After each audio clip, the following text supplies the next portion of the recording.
परम पूज्य साध्वी जी को सादर वंदन। महर्षि बागभट्ट जी के सूत्रों पर जो पिछले 4 दिनों से चर्चा हो रही है, उन सूत्रों में आज मैं आपसे चिकित्सा विषय की बात शुरू करूंगा। मैंने आपको सबसे पहले दिन बताया था कि महर्षि बागभट्ट कहते हैं कि जिंदगी में 85% बीमारियों को हर व्यक्ति स्वयं ठीक कर सकता है। तो अब तक जो मैं बात कर रहा था कल तक, वो 85% वाला हिस्सा था।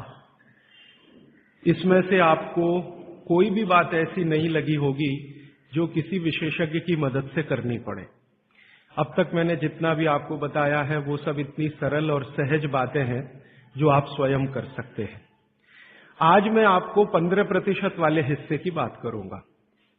जो बचा हुआ 15% हिस्सा है जिसमें किसी विशेषज्ञ की जरूरत है, वो वाली बात आपसे शुरू करूंगा। लेकिन आज आप महसूस करेंगे व्याख्यान खत्म होने के बाद कि अरे ये 15% भी हम कर सकते हैं। बागभट्ट जी की यही खूबी है, वो ये मानते हैं कि दुनिया का हर व्यक्ति विशेषज्ञ हो सकता है। और वो ये भी एक जगह लिखते हैं कि मैं अकेला बागभट्ट नहीं, मेरे बाद और भी हो सकते हैं। वो ये कहते हैं कि जो व्यक्ति भी अपने शरीर का सूक्ष्म अवलोकन कर सके, ऑब्जर्वेशन सूक्ष्म माइक्रो लेवल पे, वो सभी विशेषज्ञ हो सकते हैं। तो विशेषज्ञ चिकित्सा के स्तर पर आज मैं उनका एक अध्याय आपके सामने लेता हूं। ऐसे उन्होंने लगभग 40 से ज्यादा अध्याय लिखे हैं, उसमें से एक मैं शुरू करता हूं। बागभट्ट जी ये कहते हैं कि जब विशेषज्ञ चिकित्सा की बात आए, गंभीर रोग जैसे कैंसर है, डायबिटीज है, अर्थराइटिस है, तो इसमें वो कहते हैं कि भगवान ने, प्रकृति ने ऐसी व्यवस्था बनाई है कि विशेष गंभीर रोगों की चिकित्सा भी आप बहुत आसानी से, सहजता से कर सके। उसमें से उन्होंने एक जगह लिखा है कि इस पूरे ब्रह्मांड में, पूरी प्रकृति में ऐसी कई चीजें हैं जो एक साथ वात, पित्त और कफ तीनों को ठीक करने की शक्ति रखती है, एक साथ। बहुत कम चीजें ऐसी हैं प्रकृति में जो वात, पित्त, कफ तीनों को एक साथ ठीक रखें। कुछ चीजें ऐसी हैं जो वात को अच्छा रखेंगी, कुछ चीजें ऐसी हैं जो पित्त को अच्छा रखेंगी, कुछ चीजें ऐसी हैं जो कफ को अच्छा रखेंगी। वात को अच्छा रखने वाली सबसे अच्छी चीज जो आपके घर में है वो है तेल। तेल तेल वो जिसमें आप सब्जियां बनाते हैं, तेल वो जिसमें आप सब्जियां बनाते हैं। तो सबसे अच्छी चीज वो बोलते हैं कि तेल है, जो वात को हमेशा समभाव में रखता है, समानता में रखता है, वात को बढ़ने नहीं देता। लेकिन उन्होंने एक शब्द पर जोर दिया है कि तेल का माने शुद्ध तेल। अब ये शुद्ध तेल उन्होंने लिखा 3500 साल पहले। आज के विश्लेषण में अगर हम ध्यान दें तो शुद्ध तेल का माने तेल की घानी से निकाला हुआ सीधा सीधा तेल, बिना कुछ मिलाए हुए सीधा सीधा तेल, कोई भी मशीन से निकाला हुआ सीधा सीधा तेल, उसमें कुछ नहीं मिलाया, मतलब नॉन रिफाइंड तेल। नॉन रिफाइंड तेल।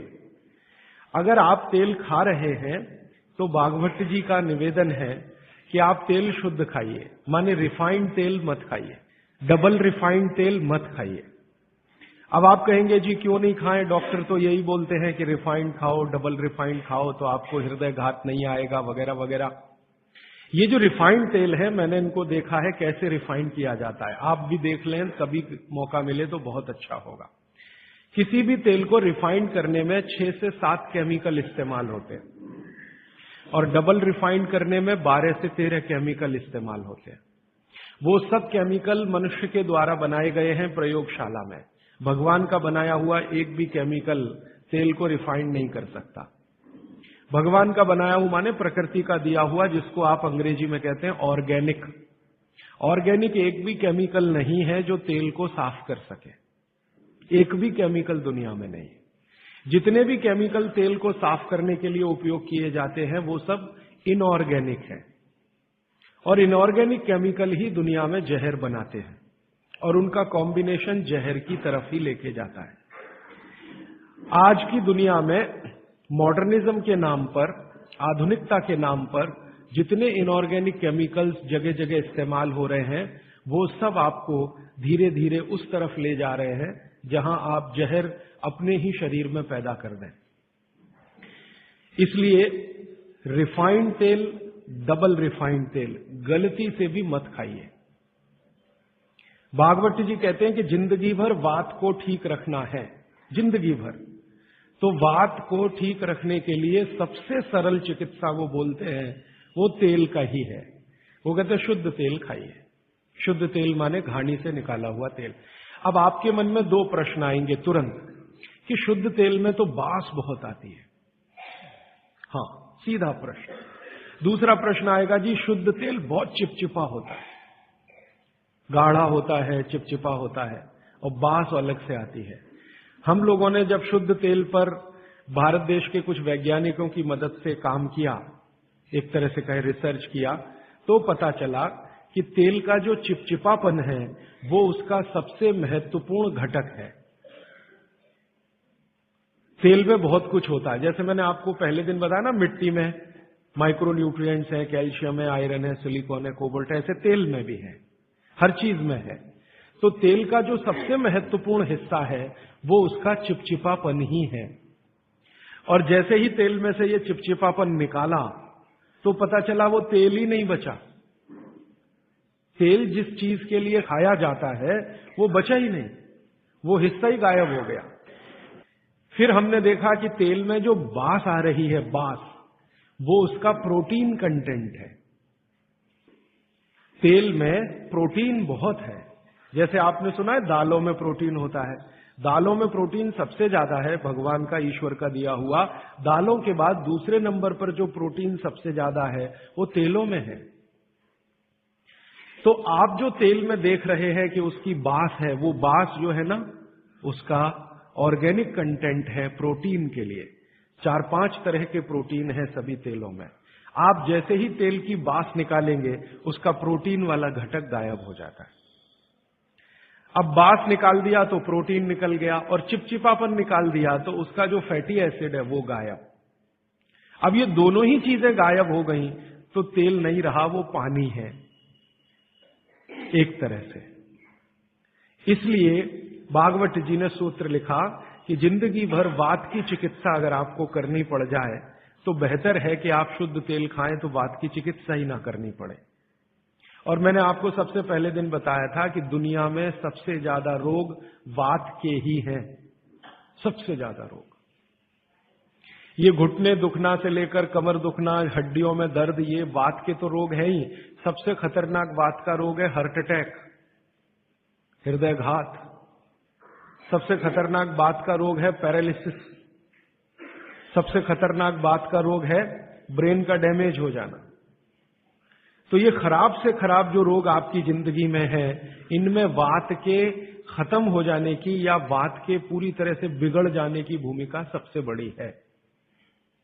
फिर मैंने देखना शुरू किया कि हिंदुस्तान में ये रिफाइंड तेल कब से आए।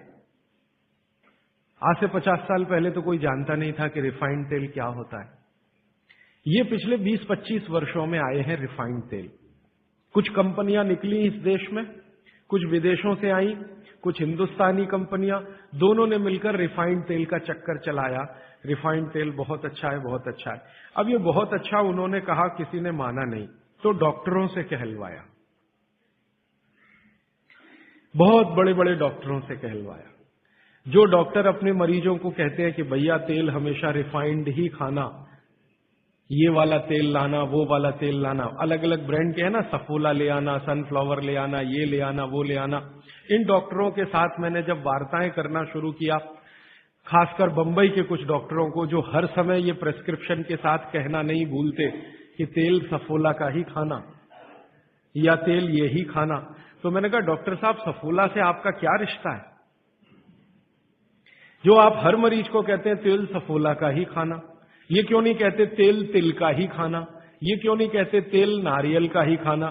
ये क्यों नहीं कहते तेल मूंगफली का ही खाना? ये सफोला कहां से आ गया? हमारे यहां तो नारियल का तेल होता है, मूंगफली का तेल होता है, तिल का तेल होता है, सफोला का तेल ये हिंदुस्तान का। तो वो डॉक्टर तो नहीं बताते, लेकिन उनकी पत्नियां बताती हैं कि वो सफोला वाला आता है ना। तो डॉक्टर साहब को कभी रेफ्रिजरेटर दे जाता है, कभी टेलीविजन दे जाता है, कभी डॉक्टर साहब और मुझे मिला के नेपाल की यात्रा करा देता है, कभी हमारे बच्चों के साथ हमको अफ्रीका की सफारी दिखा देता है। तो ये है चक्कर सारा कि एक तरह से किक बैक डॉक्टर साहब को प्रत्यक्ष और परोक्ष रूप से मिल रही है। इसलिए डॉक्टर साहब बार बार कह रहे हैं कि सफोला का तेल खाना। अब ये सफोला का तेल हमने लेकर टेस्ट किया लेबोरेटरी में।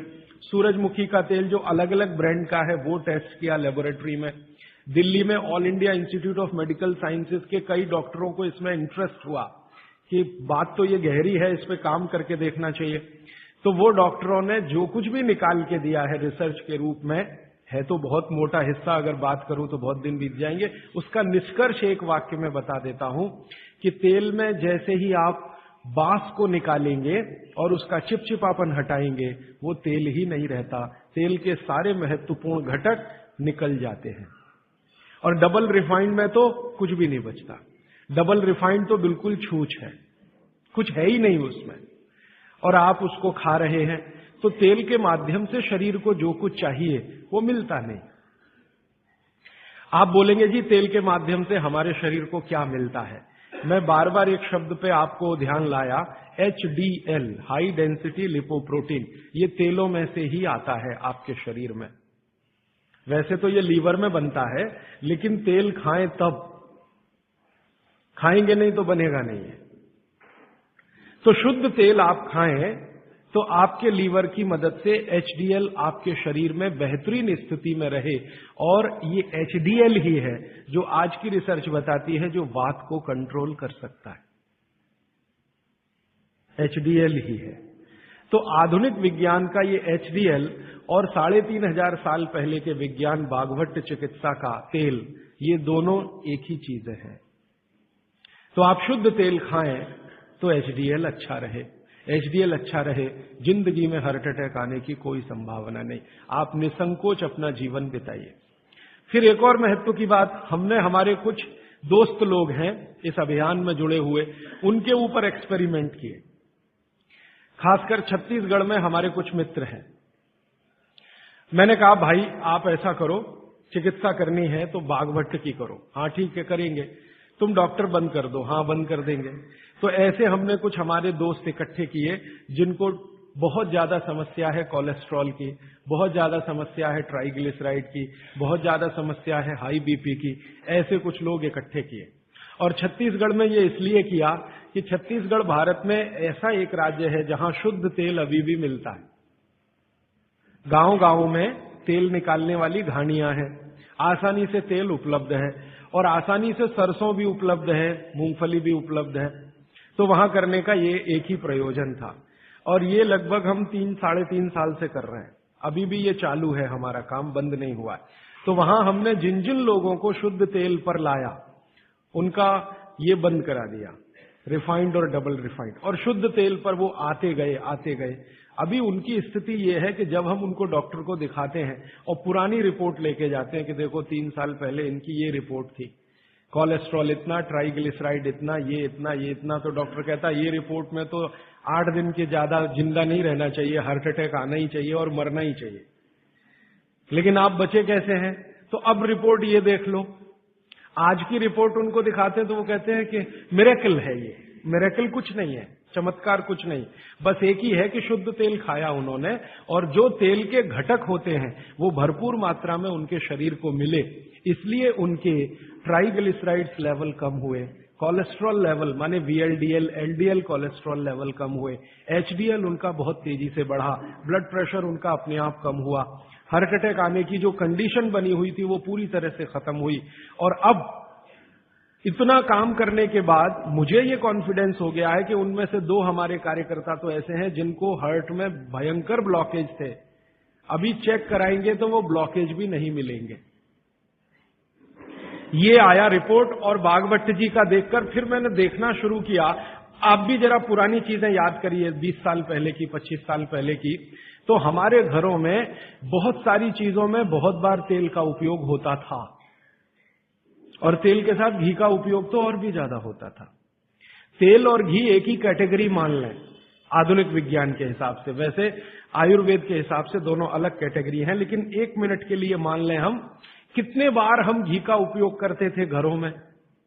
शीरा बना रहे हैं, हलवा बना रहे हैं, बिना घी के बन नहीं रहा है। दाल में घी खा रहे हैं, रोटियों पे घी खा रहे हैं, सब्जियों में घी खा रहे हैं, और फिर सब्जियां तेल में बना रहे हैं। आप जरा कल्पना तो करिए, कितनी जगह तेल तेल तेल, कितनी जगह घी घी घी।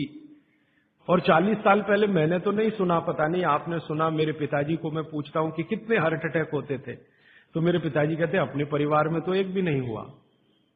शायद आप 40 साल पहले के अपने परिवारों को देखें तो आपको भी पता चलेगा किसी को नहीं हुआ। तो जब उतना हम तेल और घी उपयोग कर रहे थे अपने दैनिक जीवन में, हमको हार्ट अटैक नहीं हो रहे थे। ये पिछले 10-12 वर्षों में क्या ऐसा हो गया जो इतने हार्ट अटैक हो रहे हैं। परसों किसी ने मुझे कहा कि 17 साल के एक बच्चे ने हार्ट का ऑपरेशन कराया अभी यहां चेन्नई में, अपोलो में या पता नहीं कहां। अब 17 साल की उम्र में आपको बाईपास करवाना पड़े, एंजियोप्लास्टी करानी पड़े, ये तो दुखद स्थिति है। और ये दुखद स्थिति बहुत दिन समझने के बाद पैदा हुई है रिफाइंड तेलों से, डबल रिफाइंड तेलों से। तो भागवत सूत्र के अनुसार आज मैं आपको विनती करता हूं कि जिंदगी भर वात की बीमारियों से अगर बचना है आपको, तो तेल शुद्ध खाइए, तेल एकदम शुद्ध खाइए। अब आपका तुरंत अगला प्रश्न आएगा, जी चेन्नई में मिलता नहीं, दुनिया में ऐसी कोई चीज नहीं है जो कहीं ना मिले। अर्थशास्त्र ये कहता है कि आप डिमांड खड़ी करो, हर चीज की सप्लाई होती है। जब रिफाइंड और डबल रिफाइंड तेल बिक सकता है तो शुद्ध तेल भी यहीं मिलेगा। आप जितने लोग यहां बैठे हैं, अगर आप ही आज संकल्प कर लें कि हम तो शुद्ध तेल ही खाएंगे, कल से देखना बहुत सारी यहां ऑयल मिलें लग जाएंगी, तेल निकालने वाली मिलें लग जाएंगी। और अब घानी लगाना बहुत ही आसान है। पहले एक जमाना था जब घानी लगाओ तो खर्चा बहुत होता था। अब तो 20-25 हजार रुपए की छोटी मशीन आती है और उसी मशीन में सब तरह के तेल निकल सकते हैं। अलग अलग मशीन भी लगाने की जरूरत नहीं। आप चाहे तो घानी भी लगा सकते हैं, वो तो 18-20 हजार की ही आती है, बैल से चलने वाली घानी। वो अब महंगी नहीं रह गई है और बहुत आसानी से तेल निकल आता है। तो इसलिए आप तेल शुद्ध की तरफ बढ़ जाइए। और मैं आपको जो रिसर्च कहती है वो कह रहा हूं कि जिस तेल में चिपचिपापन जितना ज्यादा होगा वो आपके लिए उतना ही उपयोगी है। जिस तेल में बास जितनी ज्यादा होगी वो उतनी ही उपयोगी है। सरसों के तेल के बारे में सारे डॉक्टर्स ऑल इंडिया इंस्टीट्यूट के जो रिसर्च कर चुके हैं वो ये कहते हैं, सरसों के तेल का डब्बा मुंह पे लगाओ और जो आंख में से आंसू तुरंत ना निकलें तो समझ लो वो नकली है। उसकी इतनी तेज बास आएगी कि आंख से आंसू निकल ही आएंगे, नाक चलना आपकी शुरू हो ही जाएगी। वो कहते हैं वो उसके शुद्धता की गारंटी है। तो आप इसको अपने जीवन में ध्यान रखें। वात के रोगों को जीवन भर चिकित्सा करनी है तो तेल की मदद से ही सबसे ज्यादा उपयोगी है। और तेल खाने के तरीके आप सब जानते हैं, उन्हें बताने की जरूरत नहीं है कि सब्जी में कितना तेल डालना, दालों में या आपके दूसरे भोजन पकवानों में तेलों का किस तरह से उपयोग करना। मैंने ये देखा हिंदुस्तान में कि हमारे यहां तीज त्योहार होते हैं और हर तीज त्योहार में कुछ खास तरह के व्यंजन और पकवान बनते हैं। मैंने ये देखा है कि कुछ खास तरह के त्योहार में कुछ खास तरह का तेल उपयोग हो रहा है, दूसरे तरह के त्योहारों में दूसरे तरह का तेल उपयोग हो रहा है। उसके पीछे बड़ा साइंस है, बहुत बड़ा साइंस है, बहुत बड़ा विज्ञान है। वो विज्ञान ये है कि जैसे मान लीजिए होली के आसपास के त्योहार, चैत्र के महीने के त्योहार, फागुन और चैत्र के महीने के त्योहार। अब फागुन और चैत्र के महीने के त्योहारों में जो जो पकवान बन रहे हैं, आप उन पर अगर नजर डालें तो वो उस मौसम के हिसाब से बहुत ही अनुकूल है। दिवाली के आसपास के जो तीज त्योहार हैं, नवंबर दिसंबर के या अक्टूबर नवंबर के, उनमें जो पकवान बन रहे हैं वो खास तरह के प्रिपरेशन है, बहुत गहरा विज्ञान है। कभी मौका मिला तो इस पे अलग से ही बात करूंगा कि त्योहारों में पकाए जाने वाले जो व्यंजन हैं वो हमारे शरीर को किस तरह की मदद कर रहे हैं। हमारे वैज्ञानिकों ने, माने महर्षियों ने ये देखा कि जीवन के दिनों में, माने अगर ठंड के दिन है तो शरीर में क्या प्रकोप ज्यादा है, बरसात के दिन है तो शरीर में क्या प्रकोप ज्यादा है, गर्मी के दिन है तो शरीर में कौन सा प्रकोप ज्यादा, प्रकोप माने वात पित्त कफ, ये तीन ही तरह के, तो उनको संयमित रखने के लिए कौन सी चीजें प्रकृति ने दी हैं, तो व्यंजनों में वही चीजें डाली गई हैं। जैसे अब मैं आपको थोड़ा और स्पष्ट करता हूं, ये बात अमूर्त है लेकिन अब थोड़ी मूर्त करता हूं। सर्दी के दिनों में जितने भी त्योहार आप मनाते हैं या जितने भी त्योहारों में आप अपने जीवन को लगाते हैं, ये सब त्योहारों में आप देखो भोजन ज्यादा से ज्यादा आपके हिसाब से गरिष्ठ होता है। प्रिपरेशन कुछ इस तरह के होते हैं, जैसे आप तिल खा रहे हैं, सर्दी के दिनों में भरपूर तिल खाया जाता है और तिल के तरह तरह के व्यंजन बनाए जाते हैं। अगर आप गुजरात में रहते हैं तो अड़दिया खाया जाता है, अड़दिया। दुनिया का इससे अच्छा शायद कोई पकवान ना हो, अड़दिया जिसको कहा जाता है, उड़द की दाल का बनता है अड़दिया। ऐसे ही राजस्थान के कुछ इलाकों में विशेष पकवान है, ऐसे उत्तर प्रदेश के इलाकों में कुछ पकवान है। लेकिन अगर महसूस करें तो ये सब भारी हैं, भारी गुरुत्व है इसमें। भागवत जी ने एक शब्द इस्तेमाल किया, गुरुत्व वाले पदार्थ, माने भारी हैं, आसानी से नहीं पचते, धीरे धीरे पचते। अड़दिया तो आसानी से नहीं पचेगा, तिल की चीजें भी आसानी से नहीं पचने वाली हैं। लेकिन जिन दिनों में हम ये खा रहे हैं उन दिनों में शरीर के लिए यही अच्छा है कि कोई चीज आसानी से ना पचे, धीरे धीरे पचे, देर में पचे। क्यों? अब ये ठंडी के दिन होते हैं तो ठंडी के दिनों में शरीर में पित्त जो है ना थोड़ा कम होता है, पित्त थोड़ा कम होगा, वात ज्यादा बढ़ा हुआ रहेगा और कफ सबसे ज्यादा बढ़ा हुआ रहेगा ठंड के दिनों में। अब कफ सबसे ज्यादा बढ़ा हुआ है तो कफ का असर हमारी जठर अग्नि पर है।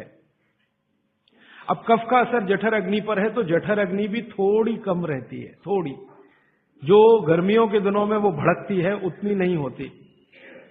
तो अगर आपकी जठर अग्नि कुछ कम है, कफ के प्रभाव में है, तो आप भोजन भी ऐसे खाइए जो तुरंत पचने वाले नहीं है, धीरे धीरे पचने वाले हैं, ताकि जठर अग्नि उसके साथ मेल कर ले अपनी गति का। ऐसे समझ लो जठर की गति कम होती है तो खाया जाने वाला खाना भी कम गति से पचने वाला हो तो बहुत अच्छा है। तो सोच समझकर ये तय किया गया कि सर्दी के दिनों में तिल खाना है, सर्दी के दिनों में मूंगफली खानी है, सर्दी के दिनों में गुड़ खाना है, सर्दी के दिनों में घी सबसे ज्यादा खाया जाता है। और आपने अक्सर वैद्यों से सुना होगा सेहत बनानी है तो यही दिन सबसे अच्छे हैं, माने खूब अच्छा अच्छा खाओ। और भगवान का दिया हुआ भी इन महीनों में भरपूर होता है। तिल भी इन्हीं महीनों में आते हैं, मूंगफली भी नई इन्हीं महीनों में आती है, चने भी इन महीनों में नए आते हैं। तो अच्छा खाना खाने का समय यही माना जाता है सर्दियों का। और अच्छा खाना वो जो गुरुत्व वाला है, गुरुत्व वाला वो जो थोड़ा धीरे धीरे धीरे धीरे पचता है। तो कितना बड़ा मेल बिठाकर हमारे लोगों ने हमारे व्यंजनों को त्योहारों के साथ जोड़ा।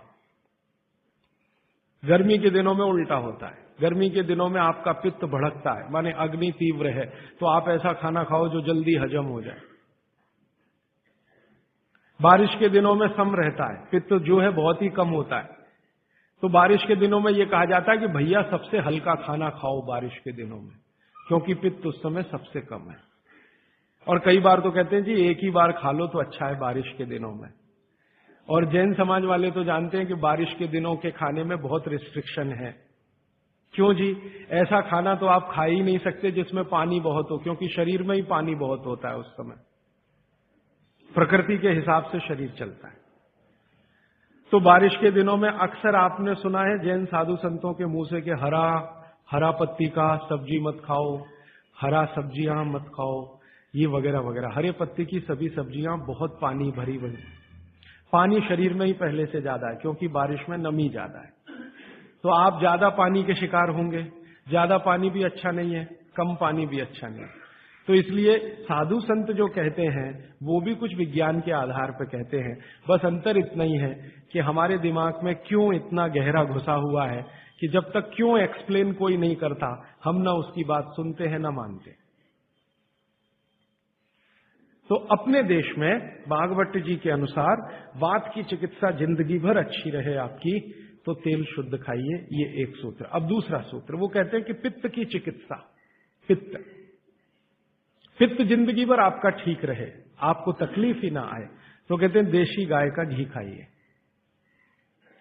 पित्त को जिंदगी भर सम रखने के लिए अगर कोई एक चीज उन्होंने बताई है सबसे अच्छी, वैसे तो उन्होंने सैकड़ों चीजें बताई, सबसे अच्छी तो उसकी ऊपर की श्रेणी में गिनती है घी। घी माने गाय का घी। भैंस के घी के लिए उन्होंने बोला है, लेकिन उन्होंने कहा है कि वो एक ही कैटेगरी के लोगों के लिए है जो कुश्ती लड़ते हैं। कुश्ती लड़ते हैं माने पहलवानी करते हैं, दंड बैठक लगाते हैं, पहलवानी करते हैं, वो घुमाते हैं। इनके लिए उन्होंने कहा है कि ये गाय का घी कभी ना खाएं, ये भैंस का ही घी खाएं, क्योंकि होना ही उनको भैंस के जैसा है। आपके लिए नहीं है, आप सदगृहस्थ हैं, ना आपको कुश्ती लड़नी है, ना आपको पहलवानी करनी है, ना आपको दंड बैठक लगानी है, ना आपको रेस जीतनी है, आपको तो जीवन अपना चलाना है ठीक तरीके से। तो आपके लिए है गाय का घी। और पहलवान जो कुश्ती लड़ रहे हैं, अखाड़े में दंड बैठक लगा रहे हैं, मुगदर घुमा रहे हैं, वगैरह वगैरह, इनके लिए है भैंस का घी। भागवत जी कहते हैं कि वो अगर गाय का घी खाएंगे तो बीमार पड़ेंगे, और आपने अगर भैंस का घी खाया तो आप तकलीफ में आएंगे। तो जिंदगी भर पित्त आपका ठीक रहे, पित्त से होने वाली बीमारियां ना हो, तो आप गाय का घी खाते रहिए। और तीसरी बात जो कहते हैं कफ, कफ को जिंदगी भर शांत रखना है, शमित रखना है, सम अवस्था में रखना है।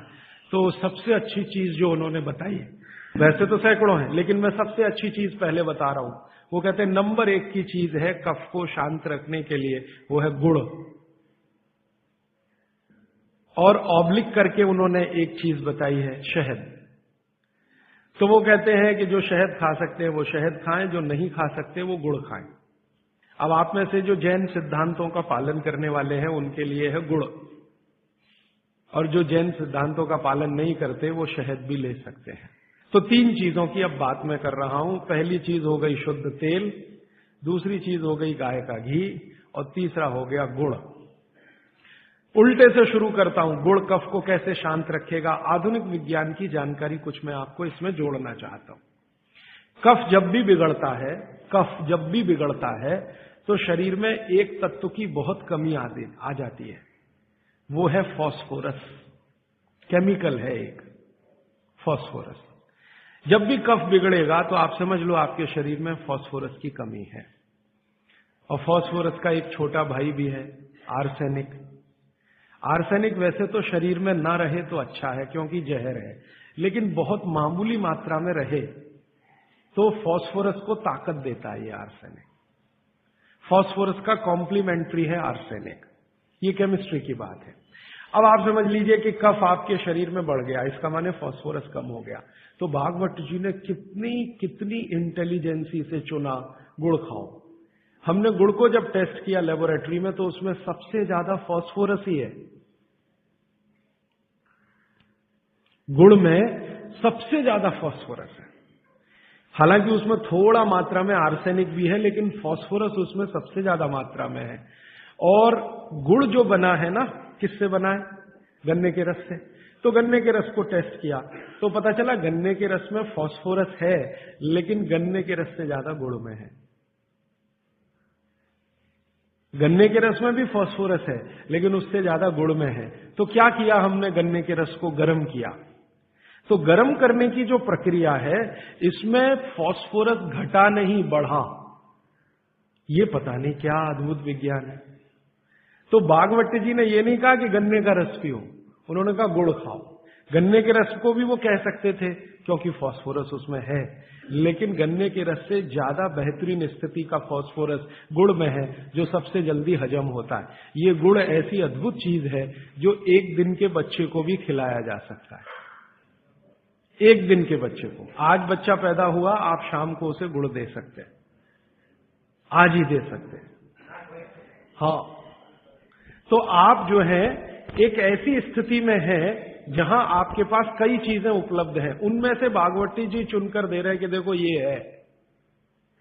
अब गुड़ बनाने के पहले एक और चीज बनती है जिसको मराठी में कहते हैं काकवी, तरल गुड़ कहिए उसको, तरल गुड़। राब कहते हैं कई लोग उसको, राब, राजस्थान में राब कहते हैं। वो ये कहते हैं कि गुड़ और राब में आपके पास अगर चॉइस है तो राब खाइए, वो गुड़ से भी ज्यादा अच्छी है। तो राब हमने बनवाई और उसको टेस्ट किया लेबोरेटरी में, तो गुड़ से बेहतरीन स्थिति का फास्फोरस राब में है। तो आपकी जिंदगी का इसको हिस्सा बना लीजिए, हिस्सा।